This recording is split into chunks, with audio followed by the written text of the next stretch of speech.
You see the sun over there? You see the water? Those two things like the sun and the water never change. That's the way the treaty law is going to be. They'll never make no changes.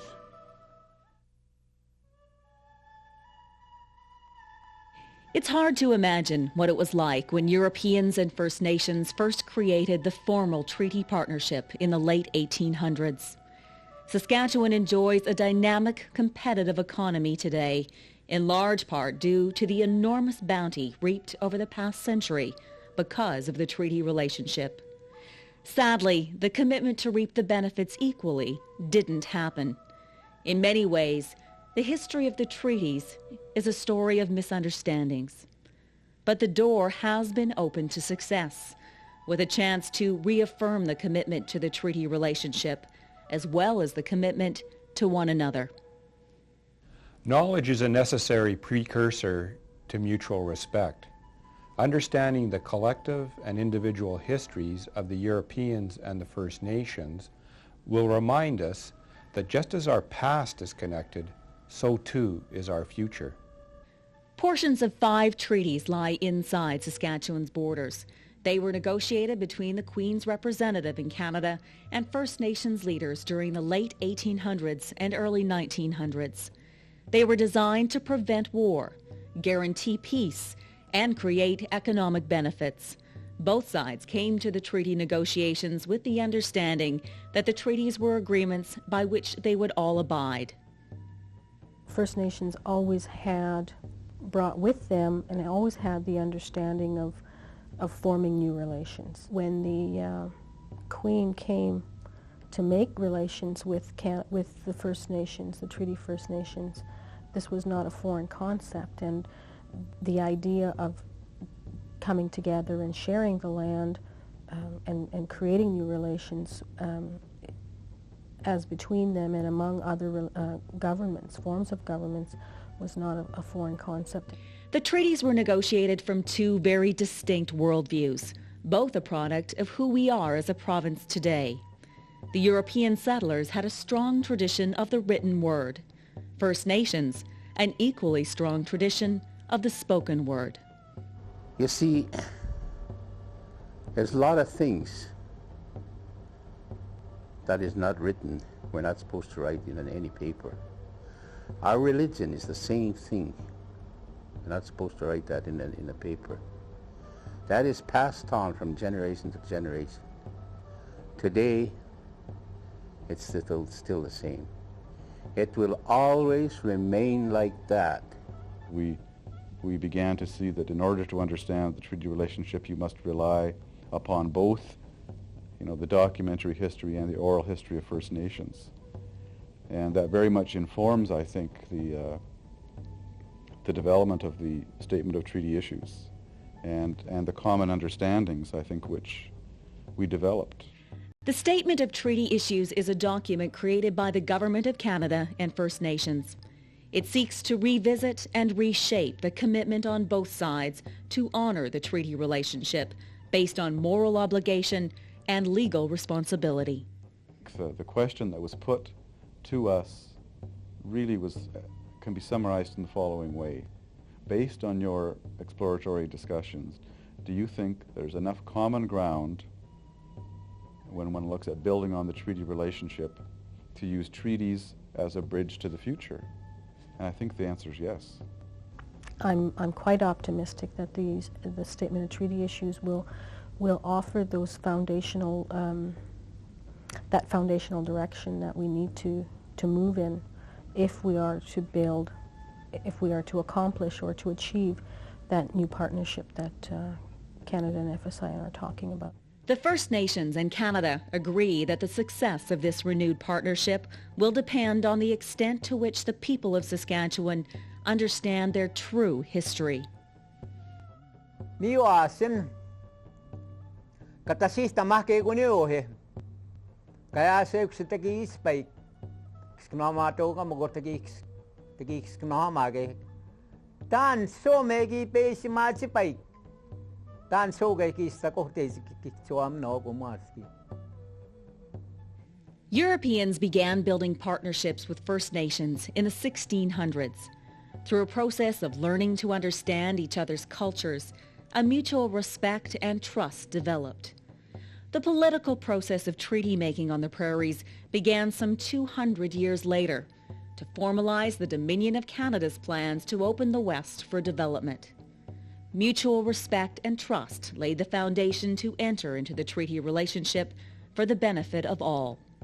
The Dominion of Canada offered freedom and prosperity for the European settlers who would develop the land for agriculture.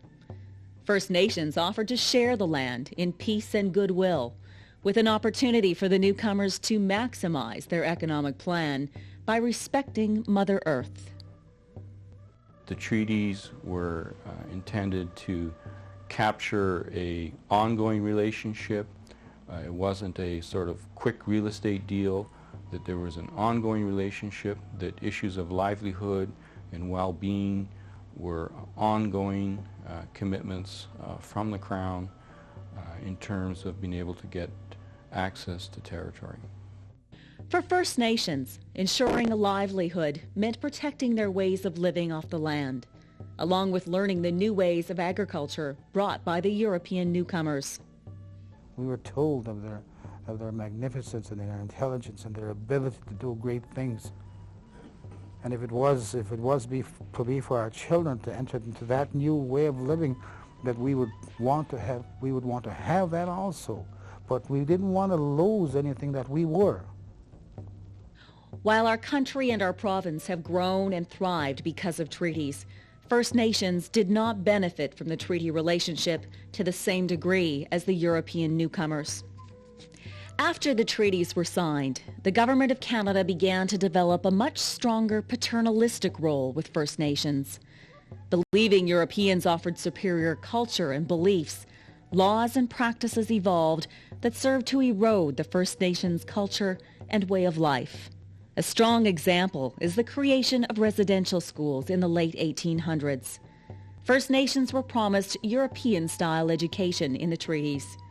The government chose to take children from their families and cultures to help them learn the European customs and traditions. The First Nations children were not allowed to speak their own languages, nor practice their own cultural and spiritual beliefs. We've had an experience of 125 years of being dealt with in a certain way from a First Nations perspective anyway, that's not been very positive, and it gives a very negative image of who and what is a Treaty First Nations person. And I think that if we're going to move beyond that and create healthier and more positive images of who we are, we need to inform the public about the relationship that we do have and the relationship that we can have. According to the report of the Royal Commission on Aboriginal People released in 1996, individual knowledge and attitudes are influenced by public knowledge and attitudes. I think the white community, first of all, doesn't understand First Nations life. They clearly don't understand First Nation tradition, First Nation spirituality, First Nations family, and First Nation culture. What they see and choose to understand as First Nations are the failure of both our systems.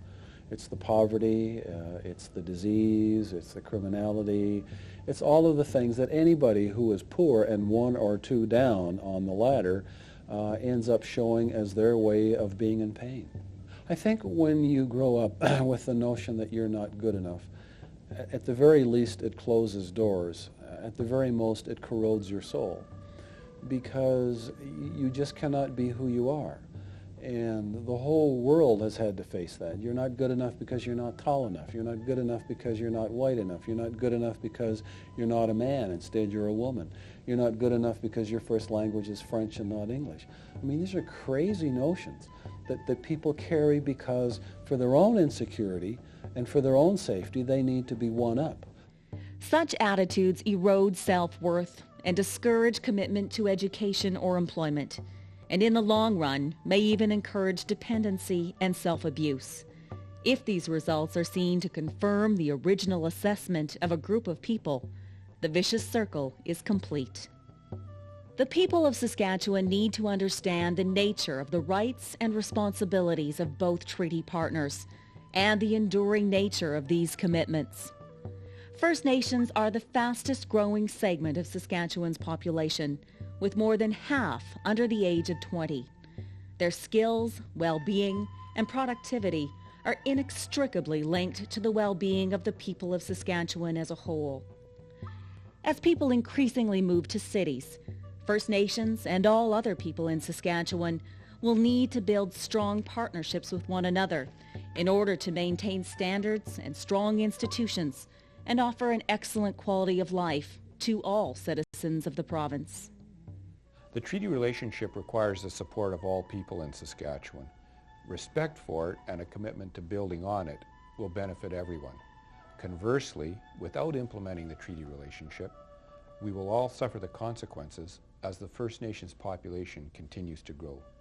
Treaties were made by people who wish to live together in peace and prosperity, and who plan to settle their differences through discussion rather than conflict. These mutual interests continue to motivate the treaty partners today. The treaty relationship is the cornerstone of Saskatchewan's history. The extent to which we are willing to work together to revive that relationship will ultimately determine the future for us all.